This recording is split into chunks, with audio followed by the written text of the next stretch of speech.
ओम जंती मंगला काली भद्रकाली कपालिनी दुर्गा क्षमा शिवा धात्री स्वाहा स्वधा नमस्तुते। जय माता दी मित्रों, मैं कुलाचार्य देवेंद्र वर्मा देवभूमि हिमाचल से आपके समक्ष सामने दोबारा से अपने चैनल में मैं दोबारा से आपके सामने एक बात कहना चाहता हूँ। यदि किसी के व्यापार में बहुत सी दिक्कतें चल रही है, परेशानी चल रही है, चलता चलता कारोबार रुक जाता है, तो एक छोटा सा मात्र उपाय कीजिए।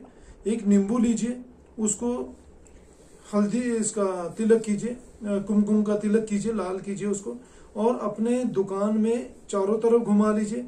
बिल्कुल मेन शटर के पास आके या मेन गेट के पास आके उसके 4 टुकड़े कर लीजिए और दुकान से बाहर निकलकर कहीं भी चौराहे के पास जाकर पूर्व पश्चिम उत्तर दक्षिण में घेर दीजिए।